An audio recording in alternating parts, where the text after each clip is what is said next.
السلام عليكم ورحمة الله وبركاته. بسم الله الرحمن الرحيم.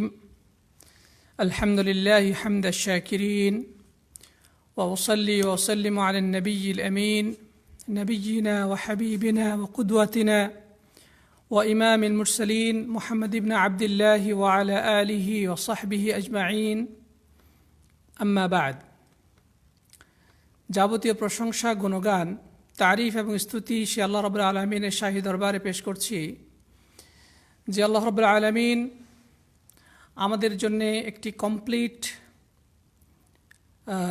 অত্যন্ত ভারসাম্যপূর্ণ, মানবতার কল্যাণে নিবেদিত জীবন আদর্শ ইসলামকে আমাদের জীবন চলার পথ হিসেবে নির্ধারিত করেছেন।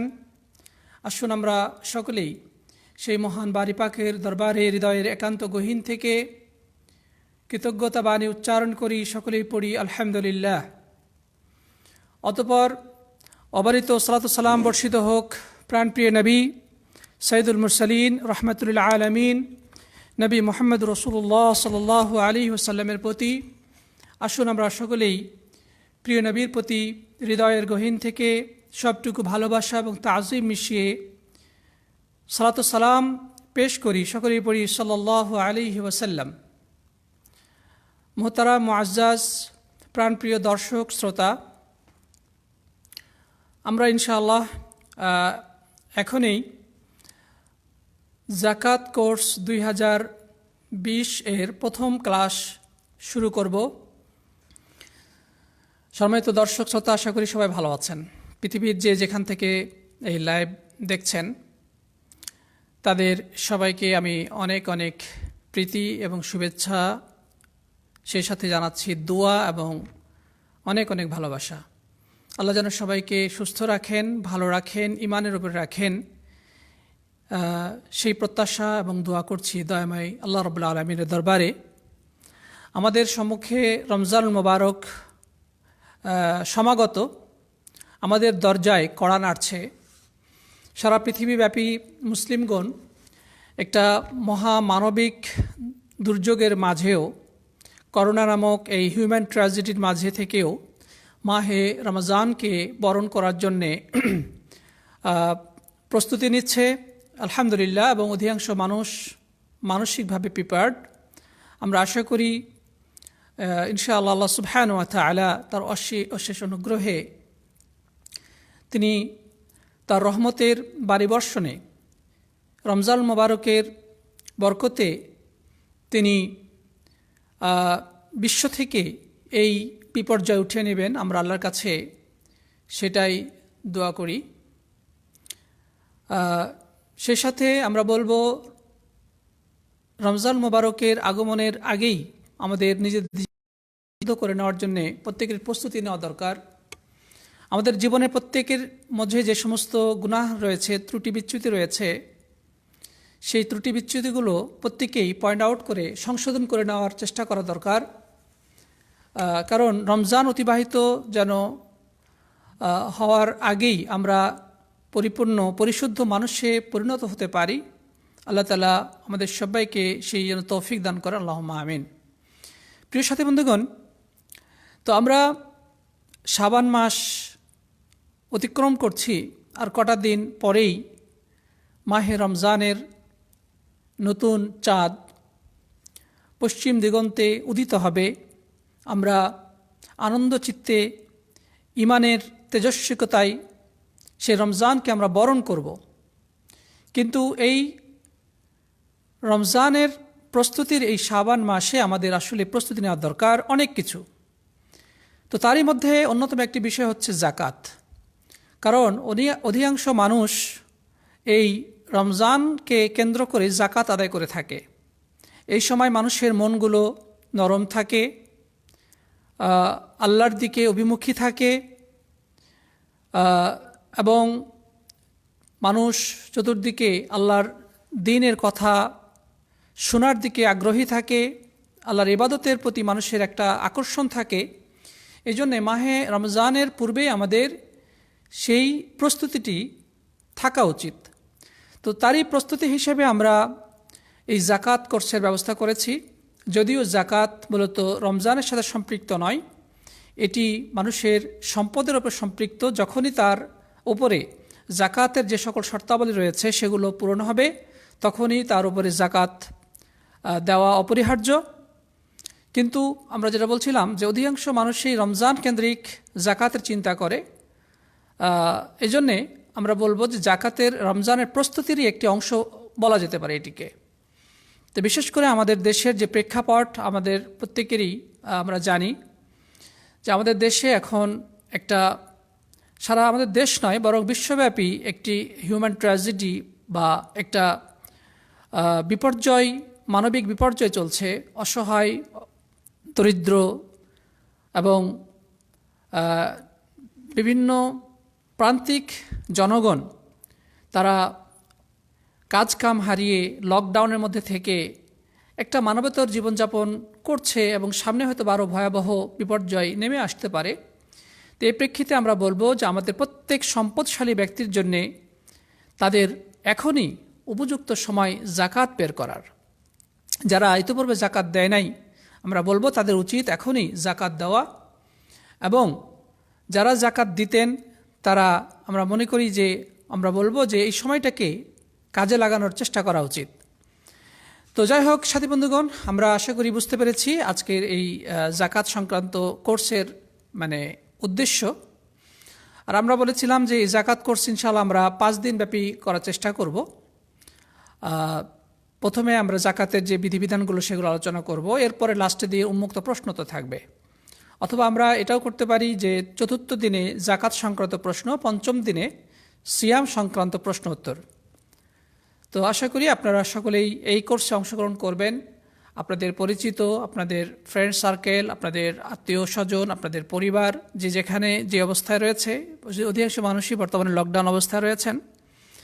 তো ঘরে বসে বসে আপনারা আশা করি কিছুটা হলেও দিনের জ্ঞান অর্জন করার জন্যে সময় দিবেন এবং এই ইন্টারনেটকে কাজে লাগিয়ে কিছু দিনের জ্ঞান আহরণের সর্বাত্মক চেষ্টা করবেন।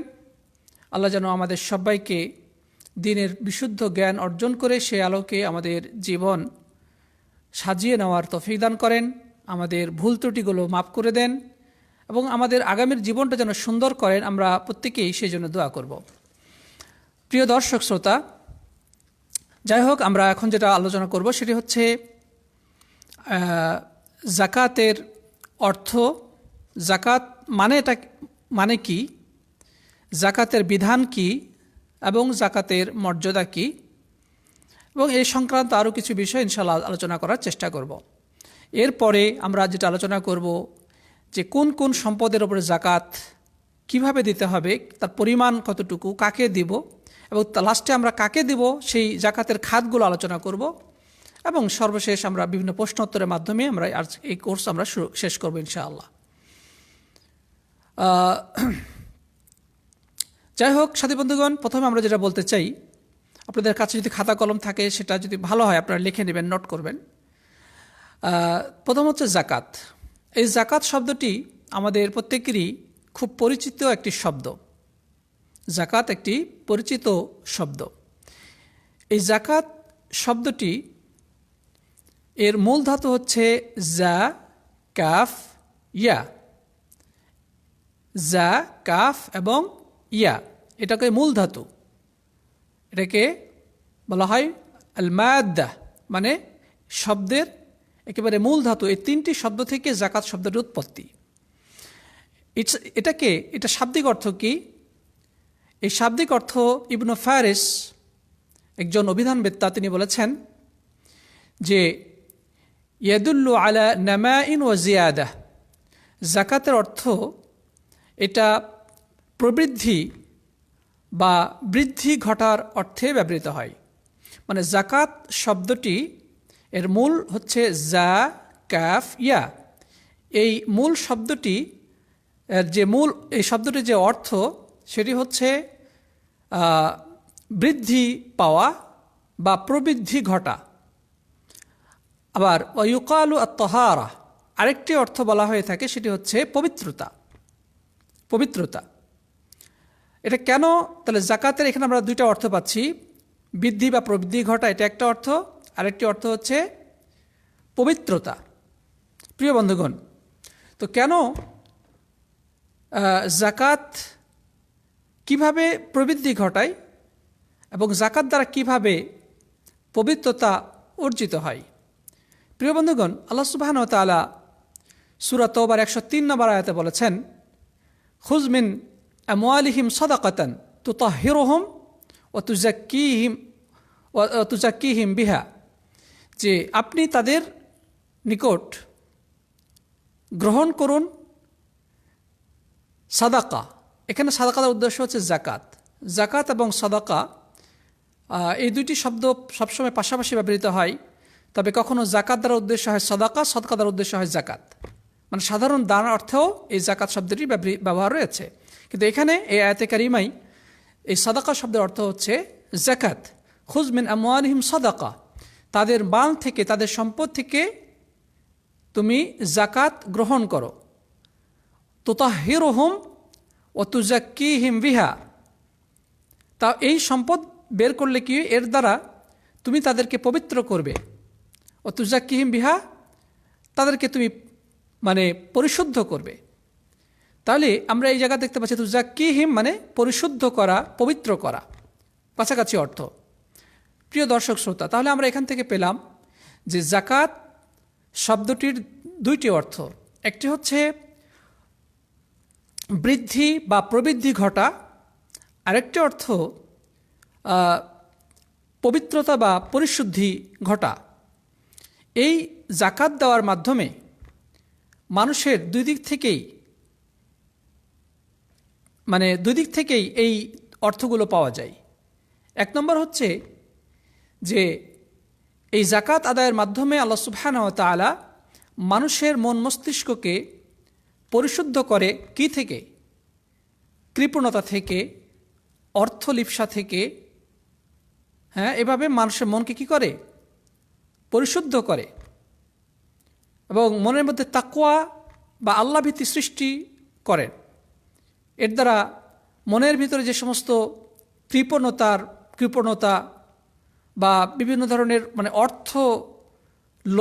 অর্থের যে লোভ, লিপ্সা, এগুলোকে দূর করে দেয়। আর সম্পদের বৃদ্ধি ঘটে কিভাবে? এ ব্যাপারে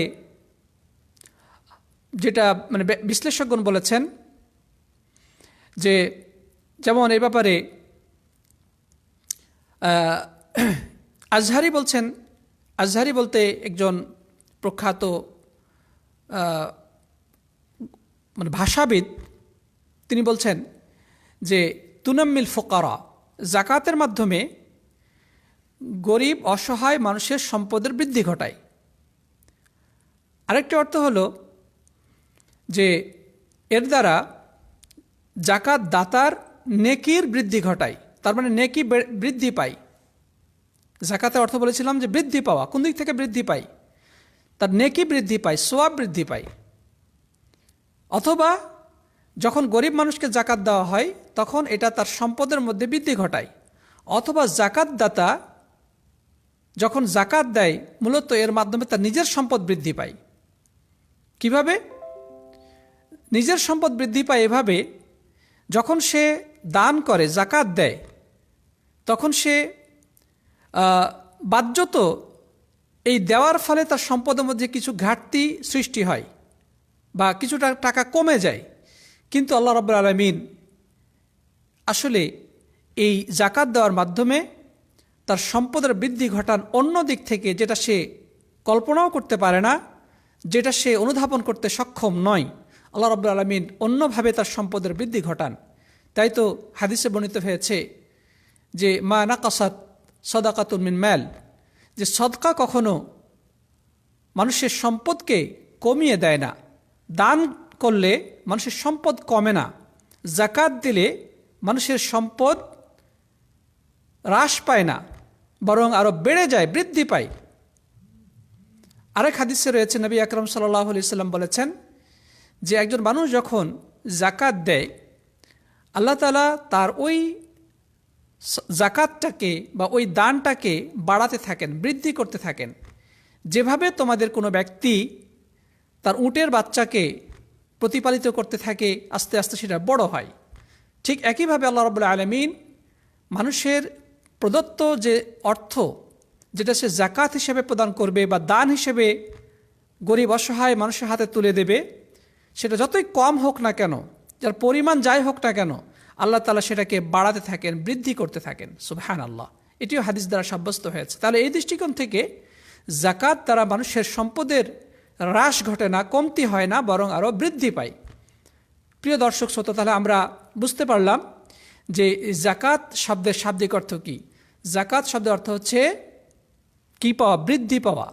কিভাবে বৃদ্ধি পায়? নেকি বৃদ্ধি পায়, তার নিজস্ব সম্পদ বৃদ্ধি পায় এবং আখিরাতে এর সওয়াব বৃদ্ধি পায়। অনুরূপভাবে পবিত্রতা অর্থেও আসে। পবিত্রতা অর্থ এর দ্বারা নিজের নফসকে আল্লাহ সুবহানাহু ওয়া তাআলা, দাতার নফসকে আল্লাহ সুবহানাহু ওয়া তাআলা পবিত্র করেন, তার আত্মাকে পবিত্র করেন। কি থেকে?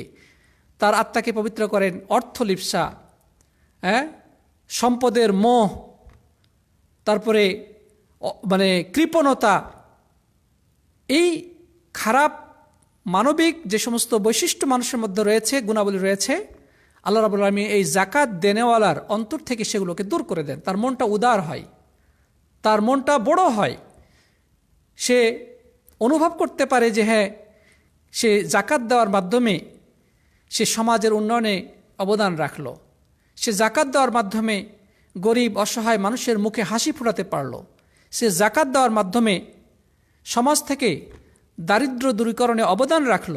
এটা তার হৃদয়টা বড় হয়। সাথী বন্ধুগণ, তাহলে আমরা আশা করি জাকাত শব্দের শাব্দিক অর্থ এবং এটার অন্তর্নিহিত কিছু অর্থ বুঝতে পেরেছি।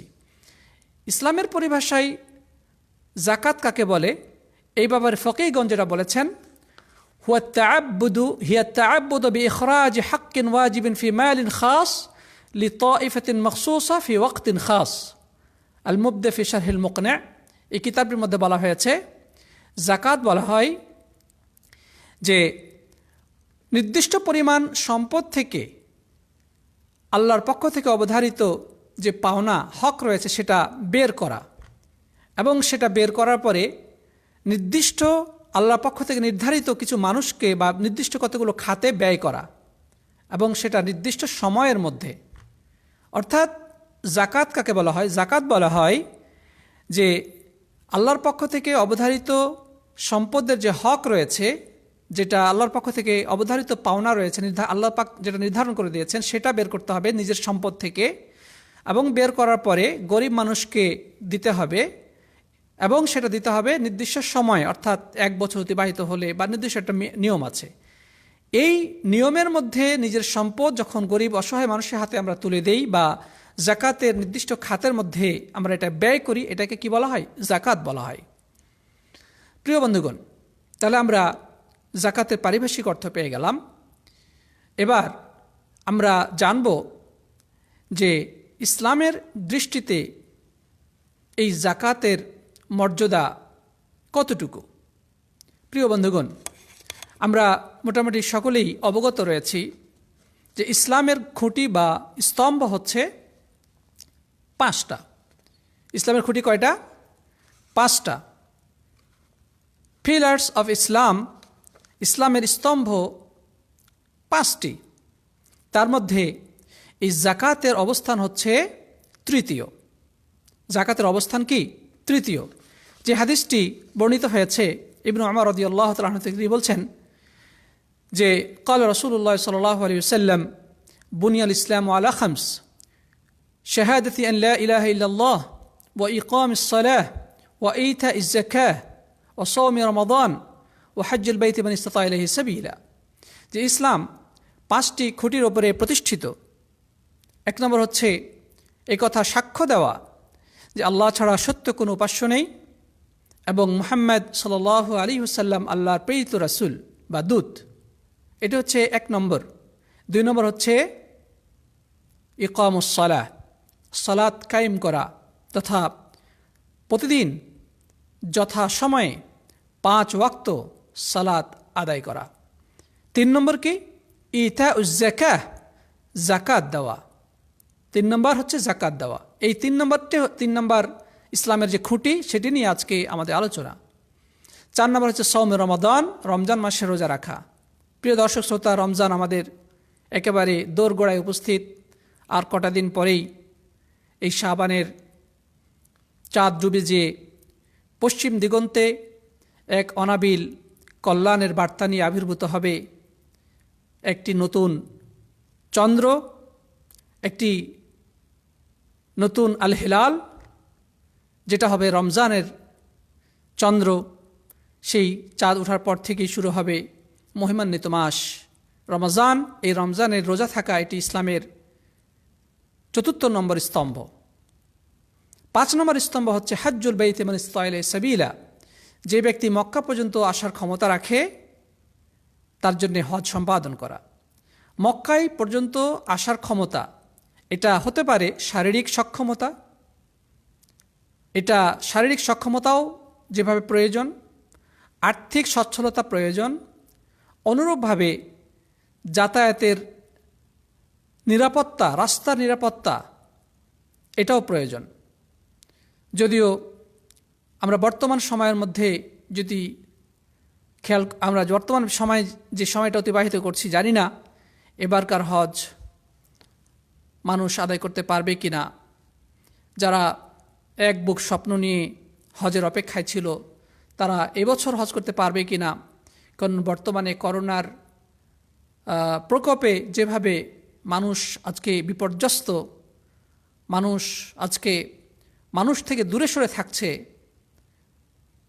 সোশ্যাল ডিস্টেন্স অবলম্বন করার জন্যে হেলথ অর্গানাইজেশনগুলোর পক্ষ থেকে বলা হচ্ছে, এবং মেইনলি গ্যাদারিং, মানুষের উপস্থিতিতে, বেশি পরিমাণ মানুষ এক জায়গায় উপস্থিত হলে সেই ক্ষেত্রে এই ভয়াবহ ব্যাধিটি ছড়িয়ে পড়ার যথেষ্ট সম্ভাবনা আছে। এই প্রেক্ষিতে সম্ভবত সৌদি গভর্নমেন্ট কর্তৃপক্ষ এবছরের হজ বাতিল করতে পারে, যতটুকু শোনা যাচ্ছে বা যতটুকু অনুভূত হচ্ছে, আল্লাহু আলাম। তো যেহেতু যদি আমরা বলছিলাম যে আপনার হজ ফরজ হবে যদি যাওয়ার ক্ষমতা থাকে। এখন যদি আপনার যাওয়ারই ক্ষমতা না থাকে, সেখানে যাওয়ার যদি কোনো ব্যবস্থাই না থাকে বা সে ধরনের কোনো ব্যবস্থা যদি না হয় হজের, তাহলে তো হজ ফরজ হবে না। সুতরাং আমরা বলবো যে কারো সম্পদ আছে, শারীরিক সক্ষমতাও আছে, ইচ্ছা আগ্রহ সবই আছে, নিয়ত আছে, কিন্তু হয়তোবা মক্কায় আসার যে আসার যে প্রয়োজনীয় যে ব্যবস্থা থাকবে সেটা হয়তো বা নাই, অথবা সেখানে মূলত হজের ব্যবস্থাপনাই নাই, তাহলে তো তার জন্য হজ ফরজ নয়, হজ ফরজ হবে না তার প্রতি। বরং পরবর্তীতে যখন তার জন্য মক্কা আসার সুবিধা হবে তখন সে হজ আদায় করবে। প্রিয় সাথী বন্ধুগণ, জি, তাহলে আমরা এখান থেকেও বুঝতে পারলাম যে ইসলামের দৃষ্টিতে জাকাতের অবস্থান হচ্ছে তৃতীয়। আল্লাহ রাব্বুল আলামিন সূরা তাওবার 103 নম্বর আয়াতে ইরশাদ করছেন যে খুয মিন আমওয়ালিহিম সাদাকাহ তুতাহহিরুহুম তুযাক্কিহিম বিহা ওয়া সাল্লি আলাইহিম ইন্না সালাতাকা সাকানুন লাহুম ওয়াল্লাহু সামিউন আলিম।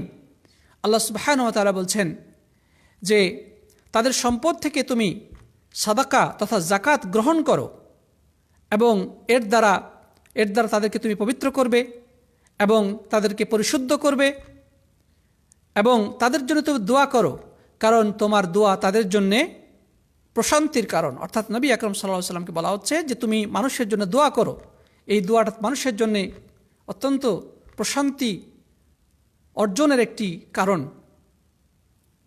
নিশ্চয় আল্লাহ সুবহানাহু ওয়া তাআলা সর্বশ্রোতা, সর্ব বিষয়ে পরিজ্ঞাত। সাথী বন্ধুগণ, তাহলে এই আয়াতে কারিমা থেকে আমরা উপলব্ধি করতে পারছি যে জাকাতের বিধান আল্লাহ সুবহানাহু ওয়া তাআলা এখানে আদেশ করছেন জাকাত গ্রহণ করার জন্য। আল্লাহ তাআলা কোরআনে কারিমের বিভিন্ন জায়গায় মোর দ্যান 82 বা 82 জায়গায় এর বেশি যত জায়গায় নামাজের কথা উল্লেখ করেছেন, তৎসঙ্গে তিনি জাকাতের কথাও উল্লেখ করেছেন। ওয়া আকিমুস-সালাহ ওয়া আতুজ যাকাহ, ওয়া আকিমুস-সালাহ ওয়া আতুজ যাকাহ, আল্লাযীনা ইউকিমুনাস সালাতা ওয়া ইউতুনাজ যাকাহ, যে তোমরা সালাত কায়েম করো, জাকাত দাও, সালাত কায়েম করো, জাকাত দাও। যারা সালাত কায়েম করে এবং যারা জাকাত দেন, তাহলে এখানে জাকাত এবং সালাত এটা সবসময় কাছাকাছি অবস্থানে রয়েছে। যেমন ইসলামের 5টি খুঁটির মধ্যে আমরা দেখলাম যে 3 নম্বর অবস্থানে রয়েছে জাকাতের অবস্থা, সালাতের পরেই জাকাত। তাহলে এই সমস্ত আয়াত এবং হাদিস থেকে এটি আমাদের কাছে সুস্পষ্টভাবে প্রমাণিত হয়ে গেল যে জাকাতে ইসলামের মধ্যে জাকাতের অবস্থান কত গুরুত্বপূর্ণ। প্রিয় বন্ধুগণ, আল্লাহ রাব্বুল আলামিন এই জাকাত আবার সবার উপরে ফরজ করেন নাই, নির্দিষ্ট কিছু মানুষের উপরে ফরজ করেছেন। আমরা এরপরে সেগুলো আমরা আলোচনা করতে চাই, ইনশাআল্লাহ আলোচনা করব। তারপরে আমরা যে জিনিসটি বলবো, দেখেন আল্লাহ রাব্বুল আলামিন এই যে সম্পদ আমাদেরকে দান করেছেন, এই সম্পদ আমরা ইচ্ছে মতো ব্যবহার করব এবং অর্জন করব যদি হালাল পন্থায় আমরা অর্জন করি এবং হালাল পথে ব্যয় করি, তাহলে এই সম্পদ আমার জন্য কল্যাণকর হিসেবে বিবেচিত হবে। দুনিয়া এবং আখিরাতের উভয়ের ক্ষেত্রে আমরা এর দ্বারা লাভবান হব। দুনিয়াতে আমরা এর দ্বারা বেনিফিটেড হব, আখিরাতে আল্লাহ তাআলা আমাদেরকে এর দ্বারা সওয়াব দান করবেন, আমাদের মর্যাদা বৃদ্ধি করবেন, এর দ্বারা আমরা জান্নাতে প্রবেশ করব। তবে এই সম্পদকে যদি আমরা অন্যায়ভাবে উপার্জন করি অথবা অন্যায়ভাবে ব্যবহার করি, উপার্জনের উৎস যদি হয় হারাম অথবা এর ব্যয়ের খাতও যদি হয় হারাম, তাহলে এটা এই সম্পদ এর মালিকের জন্যে মহা বিপর্যয়ের কারণ হয়ে দাঁড়াবে। এই জন্য উলামায়ে কেরাম উল্লেখ করেছেন যে মানুষের সম্পদ মানুষকে উপকৃত করবে 3টি পন্থায়। মানুষের সম্পদ মানুষকে ফায়দা দিবে, এর পদ্ধতি কয়টা? 3টি কারণ যদি তার মধ্যে 3টি শর্ত যদি থাকে, তাহলে এই সম্পদ তার জন্য উপকারী হবে। 1 নম্বর শর্ত হচ্ছে সম্পদটা হইতে হবে হালাল। সম্পদটা হইতে হবে কি? হালাল। অর্থাৎ সে উপার্জনটাও হইতে হবে হালাল পন্থায় এবং আল্লাহর পক্ষ থেকে ওই সম্পদটা যেন হারাম না হয়। যেই আল্লাহ পাক যে জিনিসটা হারাম করেছেন সেটা কখনো এটা আমার সম্পদ হতে পারে না। তাহলে সম্পদটা হইতে হবে হালাল। 2 নম্বর হচ্ছে এই সম্পদ উপার্জন করতে গিয়ে যেন আমি আল্লাহর নিষিদ্ধকৃত কোনো হারাম কাজে জড়িয়ে না পড়ি। আমরা আল্লাহর পক্ষ থেকে নিষিদ্ধ কোনো কাজে যেন জড়িয়ে না পড়ি। অর্থাৎ অনেকে আছেন টাকা কামাতে গিয়ে হালাল হারামের তোয়াক্কা করে না, হারাম ব্যবসায় জড়িত হয়, হারাম মাধ্যমে টাকা উপার্জন করে। যেমন সুদের মাধ্যমে টাকা উপার্জন করা, ঘুষের মাধ্যমে টাকা উপার্জন করা, হারাম ব্যবসার মাধ্যমে অর্থ উপার্জন করা, চুরি, ছিনতাই, ডাকাতি, অন্যায়ভাবে অন্যের সম্পদ গ্রাস, জায়গা জমি দখল, নানাভাবে হারাম উপার্জনের মাধ্যমে মানুষ সম্পদের মালিক হতে পারে। কিন্তু এই হারাম উপার্জিত সম্পদ মানুষের কোনো কাজে লাগবে না, এটি তার জন্য আরও ধ্বংসের কারণ হয়ে দাঁড়াবে। প্রিয় বন্ধুগণ, এই জন্যে আলেমগণ বলেছেন যেই মালটা মানুষের উপকারী, যেই সম্পদ মানুষকে উপকার দিবে, সেই 2 নম্বর শর্ত থাকতে হবে, সেটা হালাল হইতে হবে, উপার্জনও হালাল হইতে হবে এবং জিনিসটাও হালাল হইতে হবে। 3 নম্বর যে শর্ত সেটি হচ্ছে ওই সম্পদে আল্লাহর যেটা হক রয়েছে অথবা মানুষের যে হক রয়েছে সেই হক তাকে আদায় করতে হবে। সম্পদ উপার্জন করেন কোনো আপত্তি নেই, সম্পদ আল্লাহর নেয়ামত, আমি নেয়ামত গ্রহণ করেন, কিন্তু এটার প্রতি আল্লাহর যে একটা হক রয়েছে সেই হক কিন্তু আদায় করতে হবে। গরিব অসহায় মানুষেরও কিছু অধিকার রয়েছে সম্পদের মধ্যে, সেটা কিন্তু আপনাকে আদায় করতে হবে। এই 3টি শর্ত যখন একত্রিত হবে তখনই ওই সম্পদটি মানুষের কাজে লাগবে। 1 নম্বর শর্ত কি? 1 নম্বর শর্ত হচ্ছে সম্পদটা হইতে হবে হালাল। 2 নম্বর শর্ত হচ্ছে সম্পদ উপার্জন করতে গিয়ে যেন আমি আল্লাহর নিষিদ্ধ কোনো হারাম কাজে জড়িয়ে না পড়ি। 3 নম্বর হচ্ছে এই সম্পদের আল্লাহর পক্ষ থেকে অবধারিত যে হক রয়েছে, যে পাওনা রয়েছে, সেটা অবশ্যই আদায় করতে হবে। এই 3টি শর্ত সাপেক্ষে আমরা যত খুশি সম্পদ উপার্জন করতে পারি, যত খুশি আমাদের প্রয়োজনে ব্যবহার করতে পারি, যে কোনোভাবেই আমরা এই সম্পদকে আমরা কি করতে পারি, কাজে লাগাতে পারি, কোনো আপত্তি নেই। তবে এই 3টি শর্ত অবশ্যই থাকতে হবে। প্রিয় সাথী বন্ধুগণ, এবার একটা প্রশ্ন যে আল্লাহ সুবহানাহু ওয়া তাআলা কেন এই বিভিন্ন ধরনের ইবাদত আমাদেরকে দিয়েছেন। কিছু কিছু ইবাদত দেখেন, কিছু ইবাদত রয়েছে যে ইবাদতগুলো আমাদের কিছু ইবাদত রয়েছে আমাদের শরীরের সাথে সম্পর্ক, কিছু ইবাদত রয়েছে আমাদের শরীরের সাথে সম্পর্ক। যেমন সালাত, আমরা যখন সালাত আদায় করি প্রিয় দর্শক শ্রোতা, তখন সালাতের মধ্যে আমাদের উঠা বসা করতে হয়, আমাদেরকে রুকুতে যেতে হয়, রুকু থেকে উঠে আবার সেজদা, সেজদা থেকে উঠা, বসা, দাঁড়ানো। হ্যাঁ, এই যে উঠা বসা দাঁড়ানো, এটি হচ্ছে আমাদের শরীরের সাথে সম্পৃক্ত। কিছু ইবাদত রয়েছে আমাদের সম্পদের সাথে সম্পৃক্ত, যেমন যাকাত, যেমন যাকাত। আর কিছু ইবাদত রয়েছে যে ইবাদতগুলো আমাদের শরীরের সাথে সম্পৃক্ত, পাশাপাশি অর্থের সাথেও সম্পৃক্ত। যেমন হজ, হজ করতে হলে আমাদেরকে আমাদের শরীর ব্যবহার করতে হয়। কাবাতে এসে তওয়াফ, সাই, তারপরে আরাফায় অবস্থান, মুজদালিফায় রাত্রি যাপন, আবার মিনাতে এসে কঙ্কর নিক্ষেপ, মাথার চুল মুন্ডন, পশু কুরবানি করা, তওয়াফ, এই সাই, এই যে বিধানগুলো, এগুলোর জন্য আমার শরীরকে ব্যবহার করতে হয়। আবার এই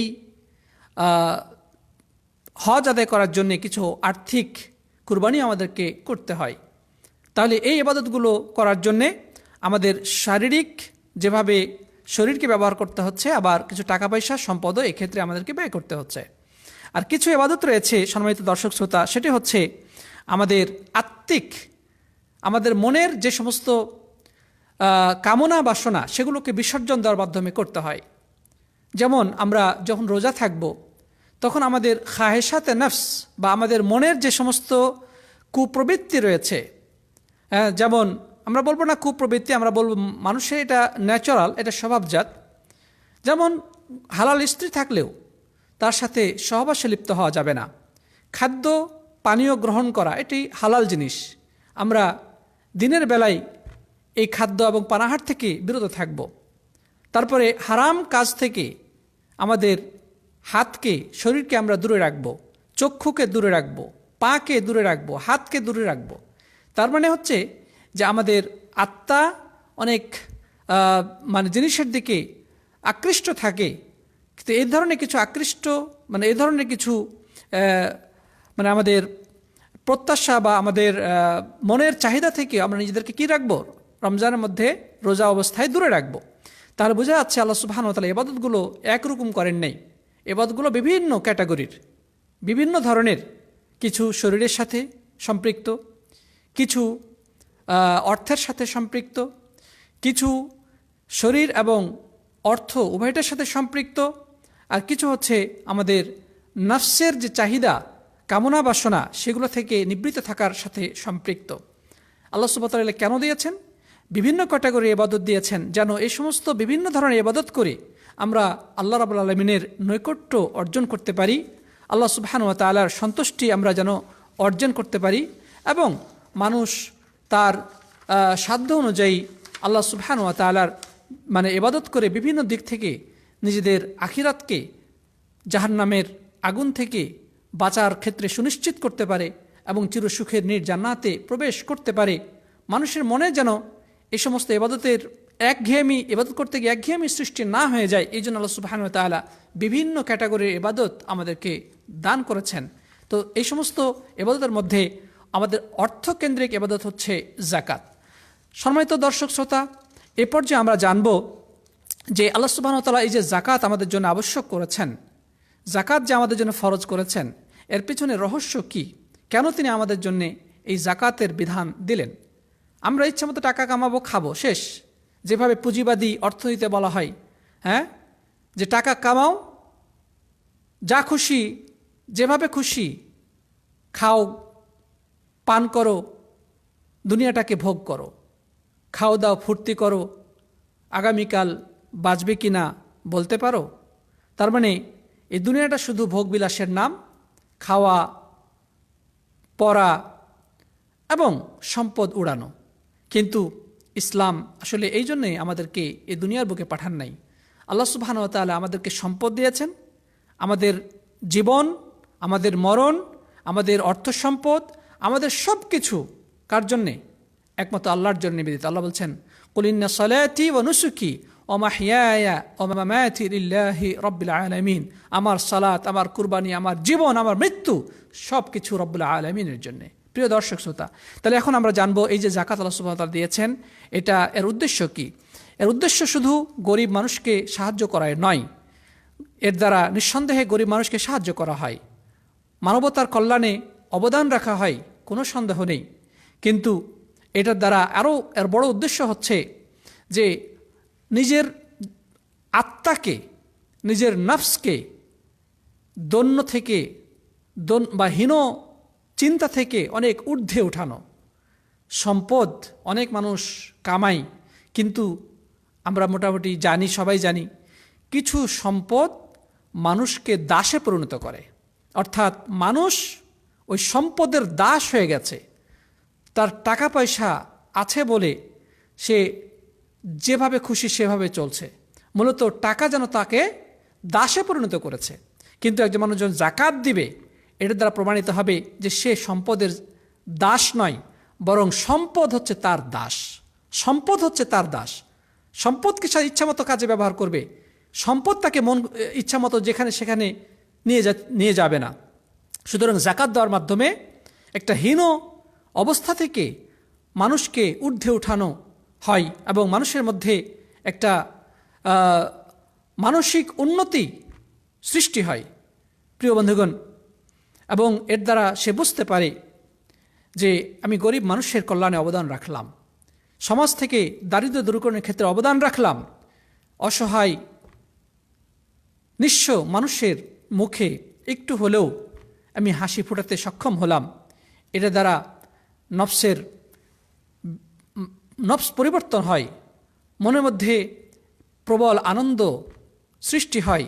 মানুষের কল্যাণে অবদান রাখা নিঃসন্দেহে আনন্দময়। যে লোকটা কাজ মানুষের উপকার করে, যে লোকটা মানুষের কল্যাণে অবদান রাখে, যে গরিব মানুষের মুখে হাসি ফুটায়, তাকে জিজ্ঞাসা করলে বোঝা যায় যে দান করা বা মানুষের কল্যাণে কাজ করা, মানুষকে খুশি করা বা মানুষের দুঃখ দুর্দশা লাঘব করা, মানুষের কষ্ট দূর করা কতটা আনন্দের। সুতরাং আল্লাহ রাব্বুল আলামিন এই যাকাত দিয়েছেন, এটা শুধু গরিব মানুষের সাহায্য করার জন্যে নয়, বরং সম্পদকে মানুষের দাসে পরিণত করার জন্যে, বরং সম্পদ যেন মানুষকে সম্পদ যেন মানুষকে তার গোলামে পরিণত করতে না পারে সেই জন্যে।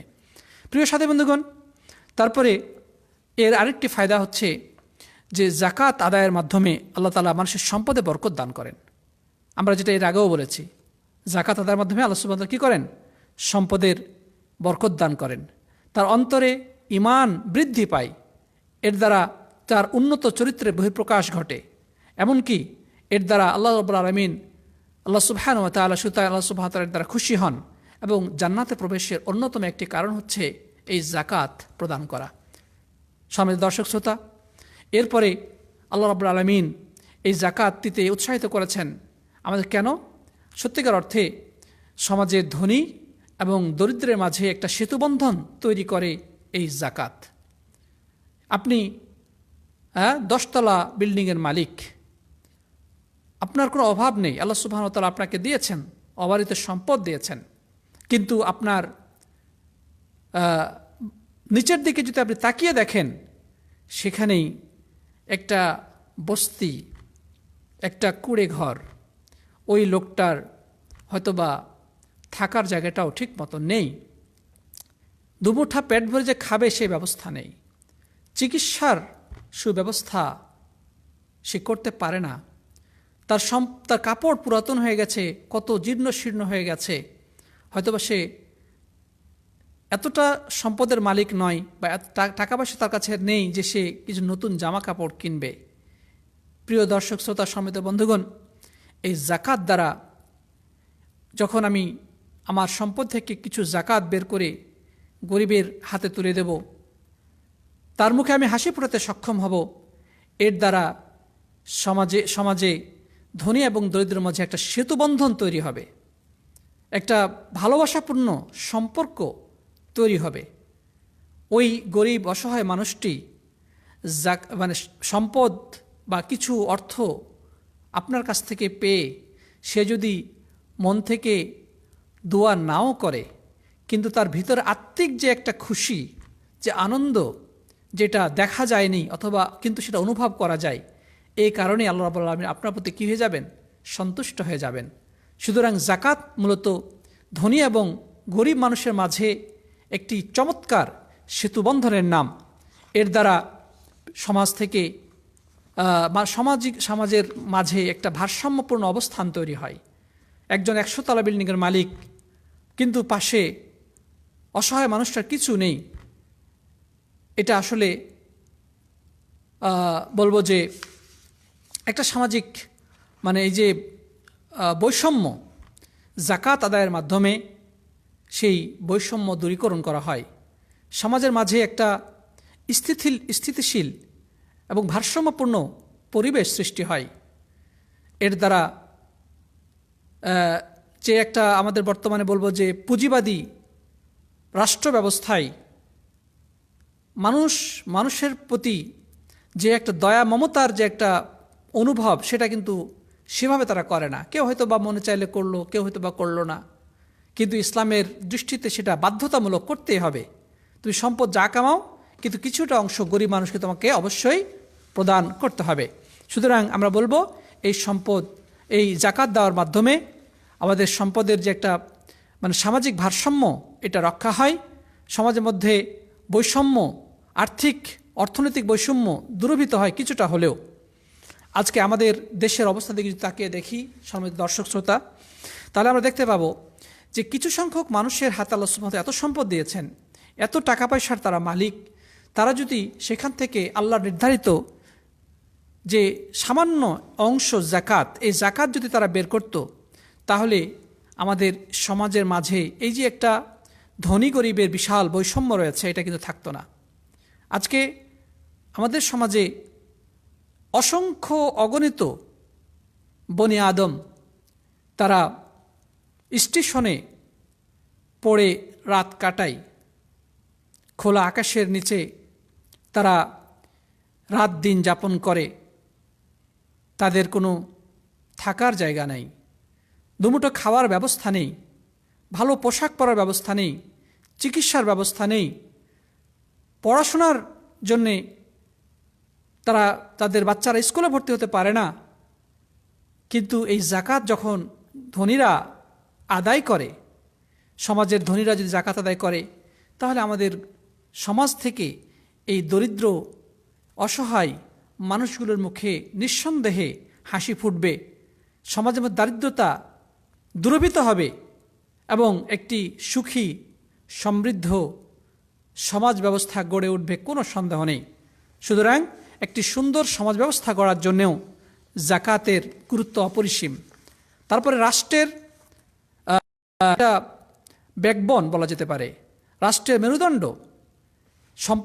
রাষ্ট্রের সম্পদের প্রয়োজন আছে। এই সম্পদ উপার্জন করবে কোত্থেকে? ইসলামিক বিধান অনুযায়ী জাকাত আদায়ের মাধ্যমে ইসলামী সরকার তার মেরুদণ্ডকে সোজা করে দাঁড়াবে এবং মানবতার কল্যাণে অবদান রাখবে। সুতরাং একটি রাষ্ট্রের একটা মৌলিক অবকাঠামো তৈরির ক্ষেত্রে জাকাতের অপরিহার্যতা অপরিসীম। এই দৃষ্টিকোণ থেকেও জাকাত সম্পর্কে আমাদের প্রত্যেকেরই সচেতন হওয়া দরকার, জ্ঞান অর্জন করা দরকার। ভাইরা আমার, সম্মানিত বন্ধুগণ, আমরা এই পর্যায়ে যে জিনিসটি আলোচনা করতে চাই সেটি হচ্ছে যে জাকাত কোন ধরনের ব্যক্তির উপরে ফরজ, কাদের উপরে জাকাত ফরজ এবং কাদের উপরে ফরজ নয়। আমরা বলবো সম্পদ থাকলে জাকাত দিতে হবে। সম্পদ থাকলে কি জাকাত দিতে হবে, অর্থাৎ যদি নির্দিষ্ট পরিমাণ সম্পদ থাকে তাহলে জাকাত দিতে হবে। সেটা পরিমাণ কি এটা নিয়ে আমরা একটু পরে বলবো। এখন যেটা বলতে চাচ্ছি যে কোন শ্রেণীর মানুষের উপরে জাকাত ফরজ হবে, আমরা বলবো জাকাত সম্পদের উপরে ফরজ হবে, চাই সেটা সম্পদের মালিক বড় হোক অর্থাৎ প্রাপ্তবয়স্ক হোক অথবা অপ্রাপ্তবয়স্ক হোক, চাই সে পুরুষ হোক অথবা নারী হোক, সে পাগল হোক অথবা সুস্থ মস্তিষ্ক সম্পন্ন হোক। যেমন একজন পাগল হলেও তার সম্পদ আছে, তার নামে প্রচুর পরিমাণ সম্পদ আছে। তাহলে এখন পাগলের ওপরে নামাজ রোজা ফরজ না, ঠিক আছে, একজন পাগল নামাজ রোজা তার জন্য আবশ্যক নয়, আল্লাহ তাআলা কলম উঠিয়ে রেখেছেন। কিন্তু তার যে সম্পদ রয়েছে সেই সম্পদ এর উপরে জাকাত ফরজ। কে দিবে? পাগল দিবে না, পাগল তো পাগলই, বরং তার যে অভিভাবক আছে, তার অভিভাবক তার সম্পদ থেকে জাকাত আদায় করে দেবে। একটা ছোট্ট এতিম শিশু তার বাবার পক্ষ থেকে বিশাল অঙ্কের সম্পদ পেয়েছে। একটা ছোট্ট বাচ্চা শিশু, তার বাবা মারা গেছে, তো ওয়ারিস হিসেবে উত্তরাধিকারী সূত্রে সে বাবার বিশাল সম্পদের মালিক হয়েছে। এখন তাকে কি জাকাত দিতে হবে? হ্যাঁ, ছোট বাচ্চার উপর যদিও নামাজ রোজা ফরজ নয়, কিন্তু তার জন্যে জাকাত দেওয়া ফরজ। কিন্তু দিবে কে? ও তো ছোটো বাচ্চা, সে তো বোঝে না, এটা ভালো মন্দ বোঝার ক্ষমতা তার নাই। এই জন্যে তার যে অভিভাবক আছে, সে অভিভাবক কি করবে? তার সম্পদ থেকে নির্দিষ্ট পরিমাণ জাকাত বের করে দেবে। অনুরূপভাবে একজন নারী, তার উপরে জাকাত আবশ্যক। সে যদি প্রচুর পরিমাণ সম্পদের মালিক হয়, আলহামদুলিল্লাহ আমাদের সমাজে এমন বহু নারী রয়েছেন, বহু মহিলা আছেন যাদের প্রচুর সম্পদ আছে। এই সম্পদের জাকাতকে দিতে হবে। পুরুষ, তার উপরে জাকাত যেভাবে ফরজ, একজন নারী তার উপরেও জাকাত ফরজ, তবে স্বাধীন হইতে হবে। হ্যাঁ, দাসের উপরে জাকাত ফরজ নয়। যেহেতু বর্তমান জমানায় দাসের অস্তিত্ব নেই, এই জন্য বিষয়টি আমাদের কাছে হয়তো বা গুরুত্বপূর্ণ মনে নাও হতে পারে, কিন্তু আমরা বলবো যে ভবিষ্যতে এই দাস প্রথা আবারও ফিরে আসতে পারে। কাফেরদের সাথে যদি মুসলিমদের যুদ্ধ বিগ্রহ সংঘটিত হয়, তখন দাস প্রথা আবারও সূচনা হতে পারে। সুতরাং আমরা বলতে চাই যে এই দাসের বিধিবিধানগুলো আমাদেরকে জানতে হবে। আমরা বলবো যে দাসের উপরে জাকাত ফরজ নয়, কেননা তার সম্পদের মালিক মূলত তার মালিক, অর্থাৎ দাসের যে মনিব, ওই মনিব হচ্ছে দাসের সমস্ত সম্পদের মালিক। সুতরাং দাসের উপর আলাদাভাবে কি নাই, কোনো জাকাত নেই। তাহলে আমরা বলতে চাই প্রিয় বন্ধুগণ, যে সর্বপ্রকার সম্পদের মালিকের উপরে জাকাত ফরজ। হ্যাঁ, যদি সম্পদের উপরে জাকাত ফরজ হবে, তার মালিক চাই সে ছোট হোক, অপ্রাপ্তবয়স্ক হোক অথবা প্রাপ্তবয়স্ক হোক, সে সুস্থ মস্তিষ্ক সম্পন্ন হোক অথবা পাগল হোক, নারী হোক অথবা পুরুষ হোক, যদি সে স্বাধীন হয়ে থাকে তাহলে তার জাকাত ফরজ হবে। এটা হচ্ছে 1 নম্বর কথা। 2 নম্বর কথা হচ্ছে, প্রিয় সাথী বন্ধুগণ, তাকে মুসলিম হইতে হবে। কাফেরদের জন্য জাকাত কিনা ফরজ নয়। কাফেরদের জন্য ইসলামী রাষ্ট্র ব্যবস্থায় কাফেরদের কাছ থেকে জাকাত নেওয়া হবে না, বরং এই জাকাত নেওয়া হবে মুসলিমদের কাছ থেকে।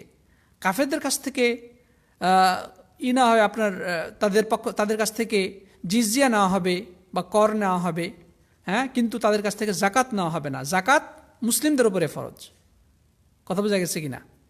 তো প্রিয় বন্ধুগণ, আমরা এখান থেকে বুঝতে পারলাম যে জাকাত কার উপরে ফরজ।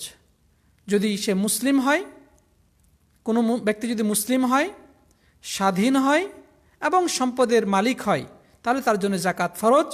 চাই সে সুস্থ থাকুক, অসুস্থ থাকুক, পাগল হোক অথবা সুস্থ ব্রেনের হোক, ছোট হোক, হ্যাঁ, অপ্রাপ্তবয়স্ক হোক বা বড় হোক, অথবা নারী হোক অথবা পুরুষ হোক, যেই হোক না কেন, যদি সে মুসলিম হয়, যদি সে স্বাধীন হয়, তাহলে তার উপর তার সম্পদের উপর কী হবে? জাকাত ফরজ হবে। এটা হচ্ছে সম্পদের মালিকের ব্যাপারে কথা।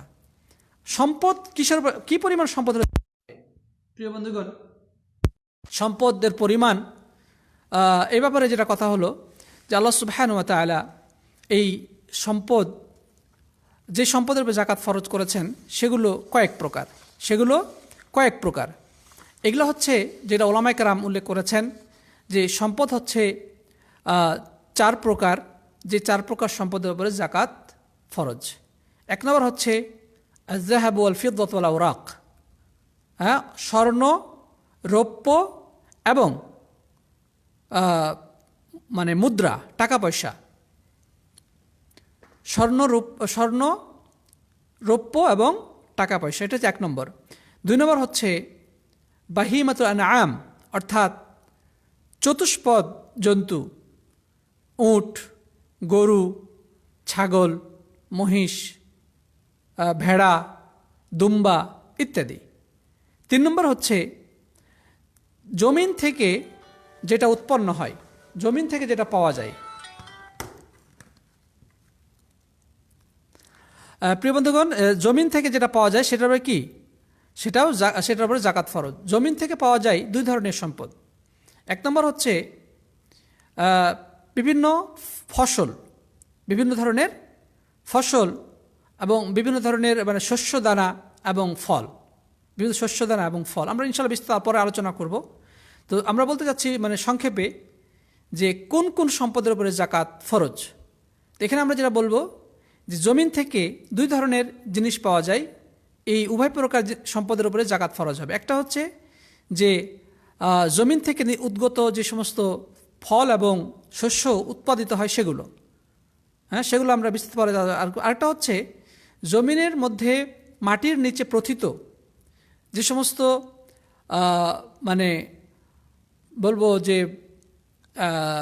লুকায়িত সম্পদ, অর্থাৎ এক সময় হয়তোবা পূর্ব যুগের কোনো মানুষ মাটির নিচে কিছু সম্পদ লুকিয়ে রেখেছিল, অথবা আগের ভূমিধস, ভূমিকম্প ইত্যাদি কারণে আগের যুগের মানুষ হয়তোবা যেগুলা দুনিয়া থেকে বিদায় গ্রহণ করেছিল, কিন্তু পরবর্তীতে মাটি খুঁড়তে গিয়ে সেখান থেকে যদি দামি দামি বস্তু পাওয়া যায় তাহলে সেখানেও জাকাত দিতে হবে।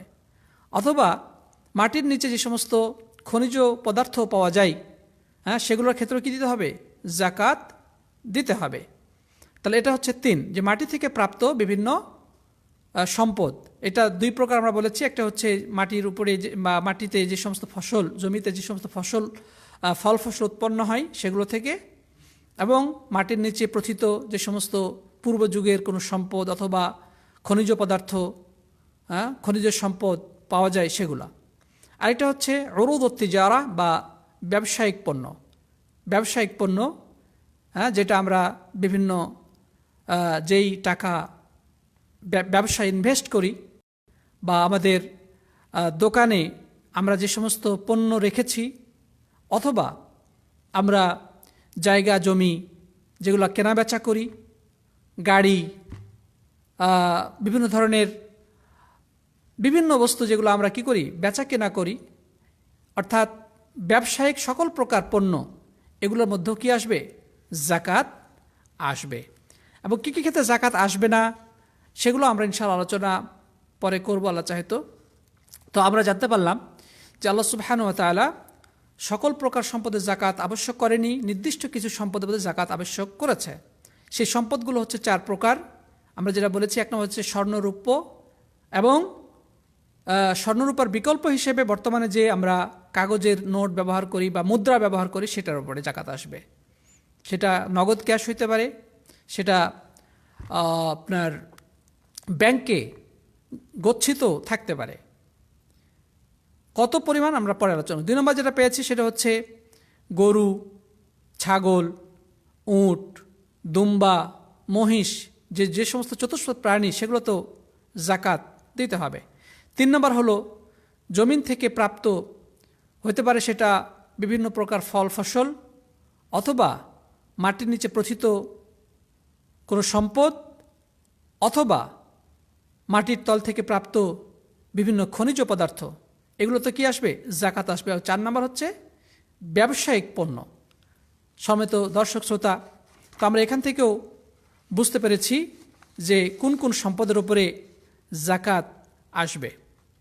তো ইনশাআল্লাহ আমরা আজকের কথা লম্বা করব না। আজকে যে বিষয়গুলো আমরা পেয়েছি সেগুলো হচ্ছে